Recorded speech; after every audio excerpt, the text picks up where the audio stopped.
السلام علیکم ورحمۃ اللہ وبرکاتہ۔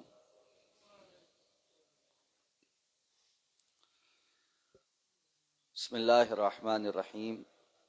اللہم صلی علی محمد وعلی آل محمد کما صلیت علی ابراہیم وعلی آل ابراہیم انک حمید مجید۔ اللہم بارک علی محمد وعلی آل محمد کما بارکت علی ابراہیم وعلی آل ابراہیم انک حمید مجید۔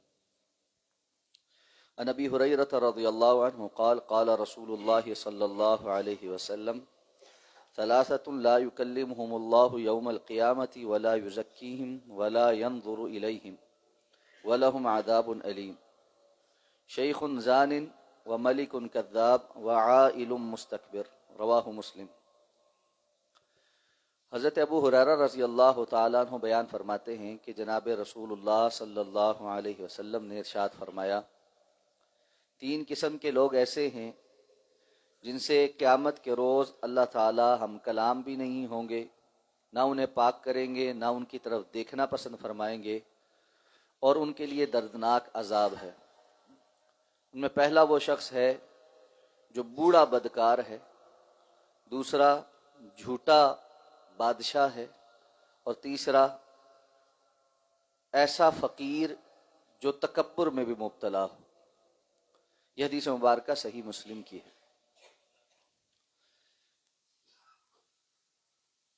قیامت کے قرب میں جو علامات نشانیاں ہیں اور اس سے متعلقہ امور سے متعلق احادیث اس باب میں ذکر ہو رہی ہیں، رسول اللہ صلی اللہ علیہ وسلم نے مختلف مواقع پر مختلف لوگوں کی نشاندہی فرمائی ہے، جن کے متعلق آپ نے یہ فرمایا کہ اللہ تعالیٰ قیامت کے دن ان سے ہم کلام بھی نہیں ہوں گے، ان کی طرف نظر رحمت سے دیکھیں گے بھی نہیں، نہ انہیں پاک کریں گے اور انہیں دردناک عذاب دیں گے۔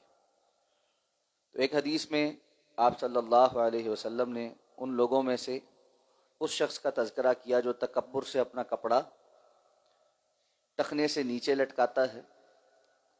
اسی طرح آپ نے فرمایا کہ دیوس وہ بندہ جو اپنے گھر والوں میں فحاشی کو قبول کرتا ہے اور اس پر کوئی طرز عمل یا کوئی غیرت نہیں دکھاتا، وہ بھی اسی کیٹیگری میں ہے۔ اور وہ بندہ جو اہل ایمان جنگ میں ہوں، کفر کے دو بدو اپنی جان بچانے کے لیے پیٹھ پھیر کر بھاگ جائے، خوف میں مبتلا ہو کر، اس کو بھی اللہ تعالیٰ قیامت کے دن نہ پاک کریں گے، نہ اس کی طرف نظر رحمت سے دیکھیں گے، اور نہ ہی اس سے ہم کلام ہوں گے۔ اس حدیث مبارکہ میں آپ صلی اللہ علیہ وسلم نے تین قسم کے اور لوگوں کا تذکرہ فرمایا ہے۔ ان میں پہلے نمبر پہ آپ نے فرمایا وہ بندہ جو بوڑھا ہونے کے باوجود بدکاری کرتا ہے اور حلال تعلق کے بجائے حرام تعلق استوار کرتا ہے۔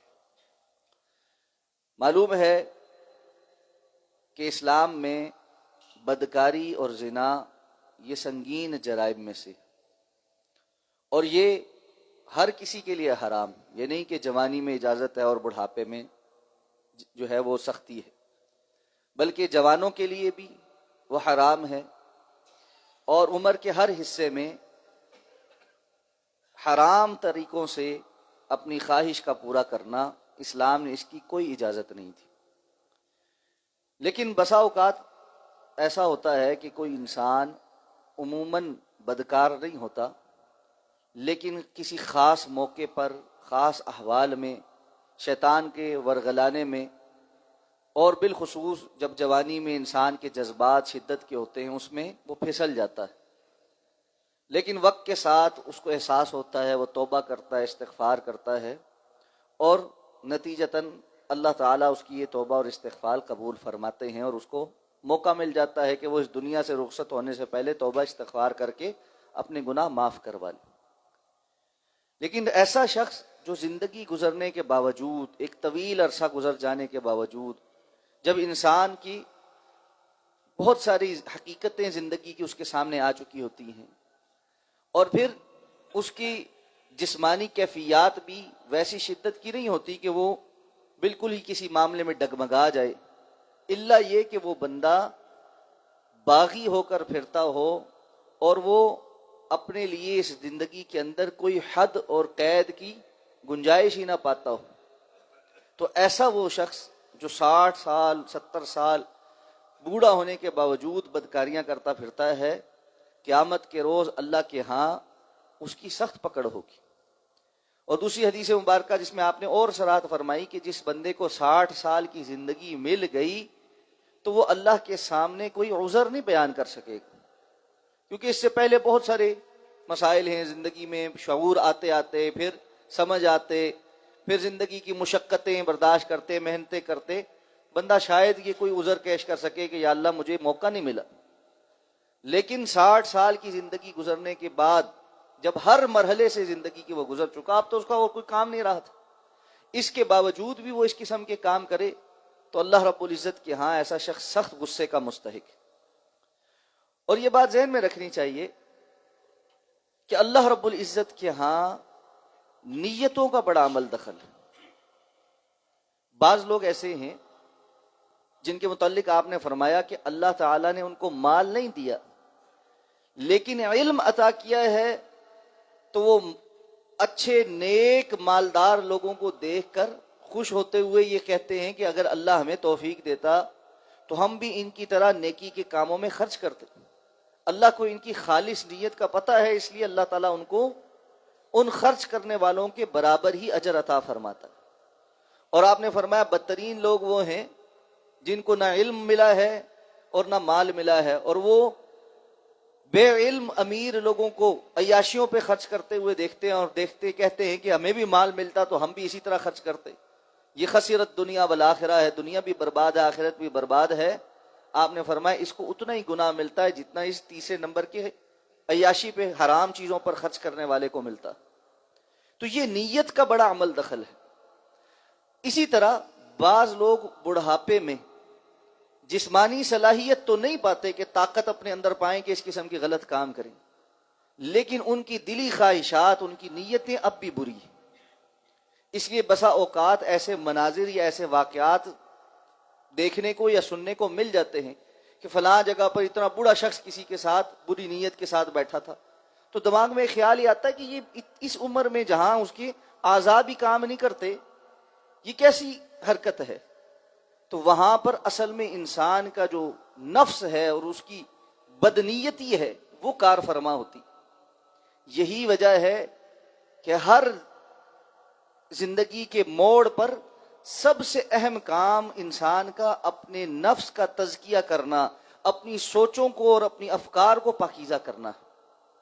اس لیے اہم بات یہ ہے کہ بندہ اپنی نیتیں درست کرے، اپنے افکار کو، اپنی سوچوں کو پاکیزہ کرے، تاکہ عمر کے بڑے حصے میں اس کو خیر کی اور نیک نیتی کی وجہ سے اللہ تعالیٰ بہت سے اچھے کام کرنے کی توفیق عطا فرمان۔ اور اسی طرح یہ بات بھی ذہن میں رہنی چاہیے کہ بعض لوگ دوسروں کے ساتھ ایسے ظلم کرتے ہیں جس کی وجہ سے ان کو کسی کی بد دعا لگ جاتی ہے۔ ایک صحابی ہیں، ان کے متعلق آتا ہے کہ ایک شخص ان کو بہت زیادہ ستاتا تھا اسلام کی وجہ سے، اور بہت زیادہ ان کے بارے میں بد زبانی کرتا تھا۔ صبر کرتے رہے، آخر ایک دن انہوں نے اس کو یہ بد دعا دی کہ اللہ تجھے بڑی عمر میں ذلیل کرے۔ اور وہ اس کے متعلق آتا ہے کہ راستوں کے اندر چلتا تھا، اتنا بوڑھا ہو چکا تھا کہ اس کی پلکیں بھی پوری طریقے سے نہیں اٹھتی تھی، ایسے جھکی رہتی تھی، اور وہ ایسے تھوڑا سا جھک کر چلتا، جیسا کب نکل آتا بندے کا زیادہ کمزوری کی وجہ سے۔ لیکن اس کے باوجود وہ راہ چلتے ہوئے عورتوں کو چھیڑتا تھا، اور لوگ اس کو دھتکارتے، اس کو ذلیل کرتے کہ اس عمر میں بھی تو اس حالت میں بھی یہ کرتا ہے۔ تو وہ ان صحابی کا نام لے کر کہتا کہ مجھے اس کی بددعا لگی ہوئی ہے۔ تو بعض لوگوں کی حرکتیں کسی مظلوم کی بددعا کا نتیجہ بھی ہوتی، اس لیے انسان کو اپنی زندگی کے اندر، اپنی جوانی میں، اپنے طاقت میں خیر کے کام کرنے چاہیے اور اپنے افکار کو پاکیزہ کرنا چاہیے۔ آپ نے فرمایا یہ بوڑھا بدکار اللہ قیامت کے دن اس کی طرف نہ اس سے بات کریں گے، نہ نظر رحمت سے دیکھیں گے، نہ اس کو پاکیزہ کریں گے، اس کے لیے دردناک عذاب۔ دوسرا آپ نے فرمایا وہ بادشاہ جو جھوٹا ہے۔ جھوٹا بادشاہ سے مطلب یہ وہ اپنی عوام کے ساتھ جھوٹ بولتا ہے، اپنی رعایا کے ساتھ جھوٹ بولتا ہے، ان کے ساتھ دھوکہ دہی کرتا ہے، ان کے مال پر عیاشی کرتا ہے، اور اس کی مثالیں تو دینے کی ضرورت ہی نہیں۔ اور ایسے خائن قسم کے لوگ جن کو ڈر بھی نہیں لگتا کہ ہم نے اللہ کے سامنے جواب دہ ہونا ہے اور ہم نے قیامت کے روز حساب دینا ہے، اور جتنا وہ آگے بڑھ سکتے ہیں اس کام میں روز بروز آگے بڑھتے چلے جا رہے ہیں۔ اللہ ہی ہدایت دے اور اللہ ہی محفوظ فرمائے۔ انسان کبھی سوچے تو اپنی جان کا حساب دینا اللہ کے سامنے، اس کے متعلق ڈر لگتا ہے کہ ہم کیسے حساب دیں، کیسے حساب دیں۔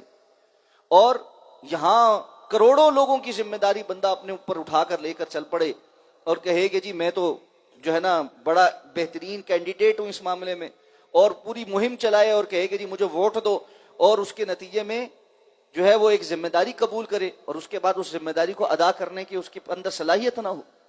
بہت سخت معاملہ ہے، بہت سخت معاملہ ہے، اس لیے بچنا چاہیے۔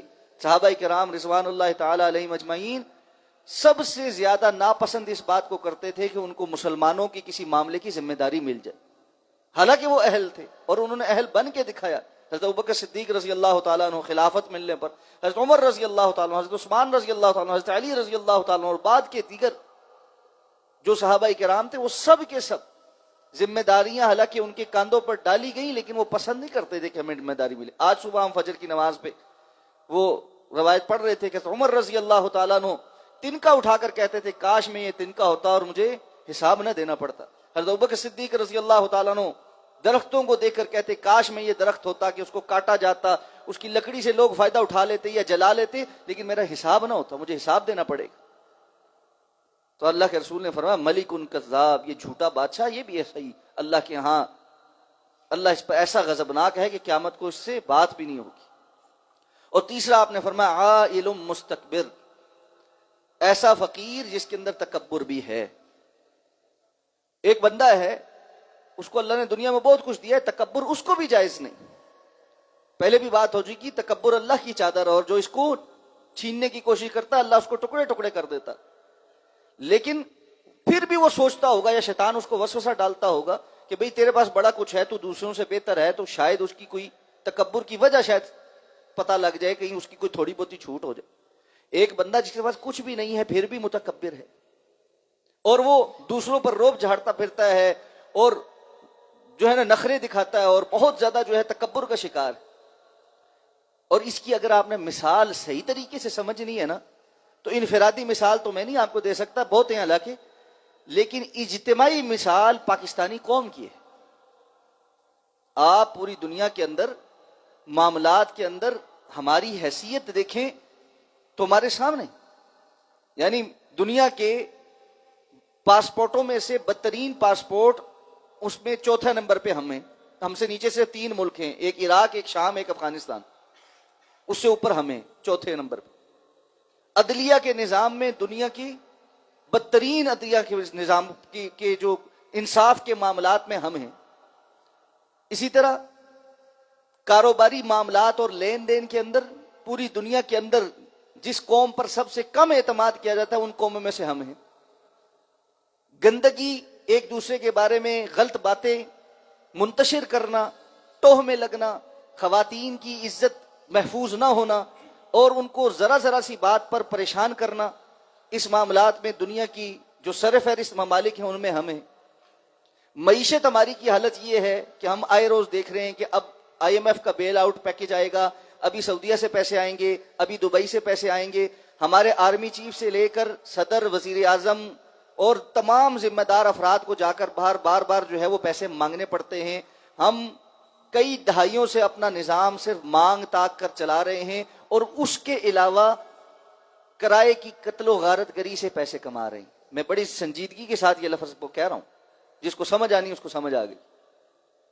یعنی ہمارا من حیث القوم گزارا کاسا لیسی یا اس کے علاوہ قتل و غارت گری سے حاصل ہونے والے پیسوں سے چل رہا ہے، اور اس کے باوجود آپ اگر بات کریں تو پوری دنیا کی قوموں کی عیب ہم گنوا سکتے ہیں، ساروں کی باتیں ہم کر سکتے ہیں، تنقید ہم کر سکتے ہیں، فلاں ملک ایسے کر رہا ہے، فلاں ملک ایسے کر رہا ہے، وہ ایسے ٹھیک نہیں ہے، اس کے ہاں یہ حالات یہ ہیں، فلاں ہے۔ بھائی آپ کے پاس کیا ہے؟ چلو وہ تو عیاشی کر رہا ہے، اپنے پیسوں پہ کر رہا ہے، ہمارے ہاں کیا صورتحال؟ تو ہم من حیث القوم اس عائل مستکبر کی عملی تصویر ہیں، فقیر متکبر جو دوسروں کو ٹھڈے بھی مارتا ہے، تنگ بھی کرتا ہے، اور اس کے پلے ہے بھی کچھ نہیں، اور جا کر دھونس دھانسلی سے دوسروں کو کہتا ہے کہ لاؤ بھائی مجھے دو، لاؤ بھائی مجھے دو، اور اس کے لیے دو نمبریاں بھی کرتا ہے۔ تو جب قوم کی یہ حالت ہو چکی ہو تو انفرادی سطح پر ہماری حالت کیا ہے یہ آپ ذہن میں رکھیں، اور آپ اپنے ارد گرد دیکھیں۔ ہمارے ہاں ہر کمزور بندہ اپنے سے اوپر والے بندے کا بلا وجہ دشمن ہے۔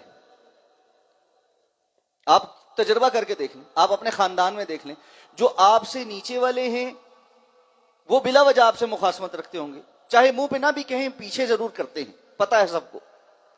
اچھا خود اپنے گریبان میں جھانکیں، ہم سے جو اوپر ہیں دنیاوی اعتبار سے، ان کے لیے دل میں بلا وجہ ہی میل ہے۔ اچھا، اور یہ کانسیپٹ تو ہم نے ویسے من حیث القوم قبول کر لیا نا کہ جس کے پاس پیسہ ہے وہ چور ہے۔ کیوں بھائی؟ وہ کوئی کاروبار کرتا ہوگا، اس کو اللہ نے برکت دی ہوگی، وہ خیر کے بھی بہت سارے کام کرتا ہوگا، کیا دلیل ہے میرے اور آپ کے پاس کہ فلاں چور ہے؟ لیکن ہم نے ایک تصور قائم کر لیا ہے کہ جس کے پاس پیسے ہیں بس وہ دو نمبری ہے، ضرور اس کے پاس دو نمبری ہے۔ تو یہ کیوں ہے کہ میرے پاس نہیں ہے؟ جس دن میرے پاس ہے اس کی جسٹیفیکیشن میرے پاس اور طریقے سے ہے۔ تو یہ جو رویہ ہے یہ بھی عائل مستکبر ہے کہ اپنے پلے کچھ نہیں لیکن تکبر بڑا ہے، دوسرے بڑے برے ہیں میں بہت اچھا ہوں۔ یہ جو سوچ ہے نا اللہ رب العزت کے ہاں، یہ سوچ بڑی ناپسندیدہ سوچ ہے۔ اور ایک بات ذہن میں رکھ لیجئے، کوئی فرد اس سوچ کا حامل ہو یا کوئی معاشرہ اس سوچ کا حامل ہو، دونوں ہی دنیاوی اعتبار سے بھی ترقی نہیں کر سکتے، اس لیے کہ حاسد کو کبھی میں نے ترقی کرتے نہیں دیکھا، نہ کسی قوم، حاسد قوم کو، نہ کسی فرد کو۔ وہ جلتا بلتا کڑتا ہی رہتا ہے، اس کی صلاحیتیں اسی میں لگ جاتی ہیں، اور نتیجہ یہ اللہ کی خیر اور برکتیں بھی اس سے روٹھ جاتی ہیں۔